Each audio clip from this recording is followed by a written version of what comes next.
Oke, selamat datang kembali di channel YouTube ini. Kali ini saya akan mencoba untuk membahas mengapa ideologi itu hanya sesuatu yang ideal, tapi realisasinya itu tidak pernah sama dengan apa yang diidealisasikan.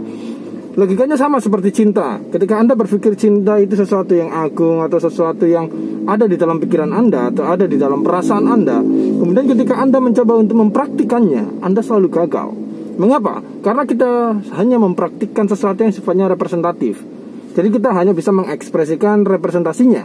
Artinya kita hanya bisa menampilkan atau mempresentasikan simbol-simbol atau bagian-bagian dari apa yang kita pikirkan itu mewakili dari cinta itu sendiri. Misalnya ketika Anda jatuh cinta, kemudian Anda membelikan bunga. Bunga itu adalah representasi dari cinta Anda. Mengapa Anda tidak bisa menampilkan cinta itu sendiri? Karena cinta itu sifatnya abstrak. Cinta itu sesuatu yang hanya ada dalam pikiran Anda atau dalam perasaan Anda, dan sifatnya sempurna di dalam pikiran atau dalam perasaan. Tapi ketika itu direalisasikan di dalam suatu praktik atau tindakan atau sesuatu yang sifatnya nyata, maka itu akan pudar dengan sendirinya. Nah, itu kenapa kita hanya berada dalam suatu wilayah atau lingkungan representasi. Jadi cinta itu hanya bisa kita representasikan dengan bunga, dengan kata-kata manis, dengan bentuk perhatian, dengan kunci mobil, dengan kunci rumah, atau uang dan lain sebagainya. Sama, ketika kita memikirkan suatu ideologi, anggap saja ideologi politis dalam konteks demokrasi, kita memikirkan bahwa di dalam suatu negara yang menggunakan ideologi demokrasi, kita sebagai warga negara atau semua rakyat atau semua nyawa itu berhak untuk mengekspresikan suaranya. Namun masalahnya, kenapa setiap kita mencoba untuk mengekspresikan suara, kita selalu dibatasi? Kalau tidak dibatasi, kita akan berada dalam suatu disiplin di mana kalau kita menyuarakan tanpa batas atau mengkritik suatu pemerintahan, kita akan dipenjara atau dipidana dengan alasan-alasan tertentu. Artinya, kita berada di suatu negara yang demokrasi yang melegakan semua orang untuk berbicara, namun secara praktiknya kita tidak bebas bersuara. Kalaupun kita bebas bersuara, tapi apakah suara kita itu didengar? Nah, itu juga menjadi suatu permasalahan yang lain. Kita memang bebas untuk bersuara, tapi suara kita juga bebas untuk diabaikan. That's the point. That's the problem that we need to emphasize.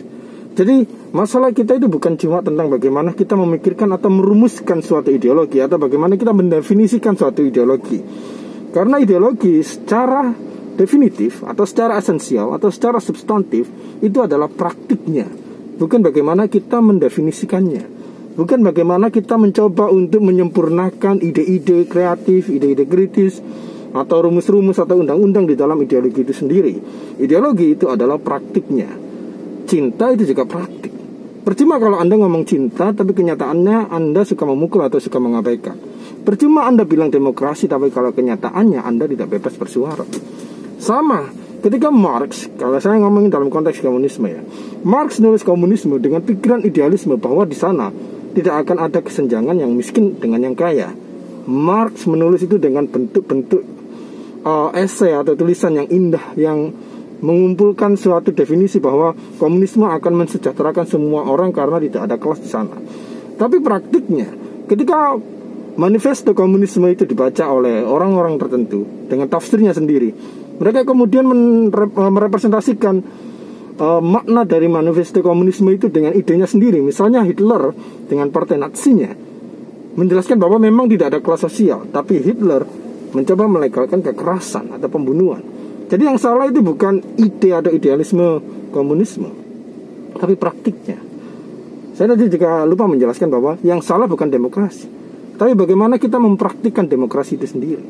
Sama seperti komunisme, yang salah itu bukan komunisme, tapi bagaimana orang-orang fasis, orang-orang yang penuh kekerasan seperti Hitler, orang-orang militer yang tidak ada belas ampunan atau belas kasih sama sekali, itu mendefinisikan atau mempraktikkan komunisme itu dengan cara yang salah, atau dengan cara yang fasik seperti itu. Sama seperti kita berbicara mengenai Islam ya. Orang berpikir bahwa Islam itu, ada beberapa orang yang mengatakan bahwa Islam itu agama yang radikal, agama yang keras. Padahal itu adalah orang-orang yang keras yang kebetulan beragama Islam. Artinya orang yang memiliki watak dasar keras, kemudian dia mencoba untuk merepresentasikan Islam dengan caranya sendiri. Artinya tidak ada Islam yang radikal. Yang ada adalah orang yang radikal yang kebetulan dia mengaku sebagai orang Islam. Dan yang lebih parah, ketika dia mencoba untuk merepresentasikan ide-ide tentang jihad, ide-ide tentang kesucian Islam, ide-ide tentang memperjuangkan Islam, mereka merepresentasikan itu dengan praktik-praktik kekerasan yang mana itu sangat bertolak belakang dengan apa yang diajarkan di dalam Islam. Jadi, mengapa kita bisa memiliki suatu problem yang begitu kompleks di sini? Itu adalah karena kita tidak pernah mencoba untuk mencari jalan keluar untuk menyelaraskan representasi dengan ideologi itu sendiri. Kalau ideologi itu susah, bukan susah lagi ya, hampir suatu kemustahilan untuk mempresentasikan ideologi tanpa representasi.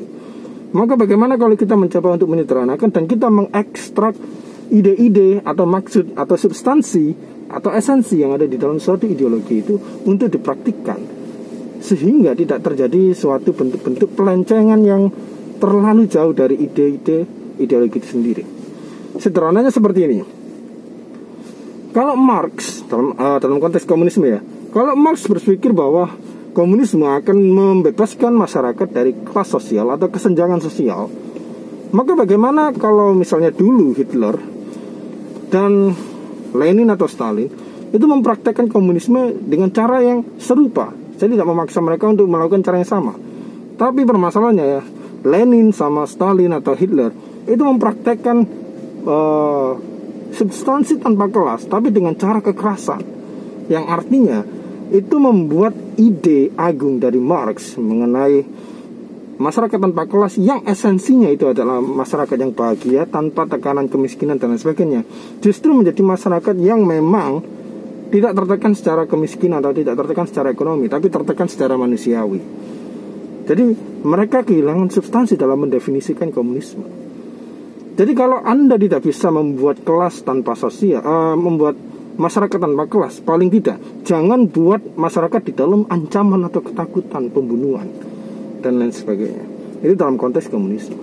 Tapi kalau dalam konteks demokrasi, kalau Anda tidak bisa menciptakan masyarakat yang bebas dari kemiskinan, masyarakat yang masyarakat yang ingin bebas bersuara dan lain sebagainya, maka biarkan mereka bersuara atau mengkritisi apapun. Yang penting Anda membuat mereka memenuhi hak-hak mereka, memenuhi kedaulatan mereka sebagai masyarakat yang bebas bersuara di dalam negara yang demokrasi. Jadi kalau Anda tidak bisa mempresentasikan atau menampilkan ideologi itu secara utuh dalam realisasi, maka paling tidak Anda bisa mempresentasikan substansi atau implied meaning atau makna terselubung dari poin-poin ideologi itu sendiri. Sama seperti kalau Anda dalam hubungan asmara ya, kalau dalam cinta itu ideologi, kemudian praktiknya.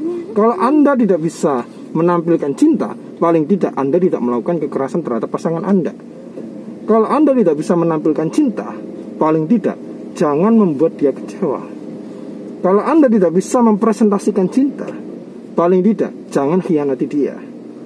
Jadi ada poin-poin di mana kita memang memiliki semacam ketakmungkinan untuk menampilkan ideologi itu secara utuh atau secara total atau secara menyeluruh dalam realisasinya atau dalam praktiknya. Tapi paling tidak kita mengekstrak makna atau substansi atau esensi atau implied meaning dari ideologi itu. Oke? Jadi poin dari cinta itu adalah membahagiakan. Maka paling tidak, kalau tidak bisa membahagiakan, jangan buat dia kecewa. Esensi utama dari demokrasi itu adalah kebebasan bersuara. Kalau tidak bisa membuat mereka bebas bersuara, paling tidak jangan pidanakan mereka hanya karena mereka bersuara. Kalau Anda tidak bisa membuat masyarakat tanpa kelas, paling tidak jangan ancam mereka dalam suatu bentuk pembunuhan, karena itu adalah pelanggaran kehidupan manusia. Oke, jadi itu saja yang bisa saya katakan mengenai praktik-praktik ideologi, bagaimana ideologi itu melenceng atau ideologi justru mengkhianati esensinya atau substansinya. Oke, terima kasih. Thanks for watching.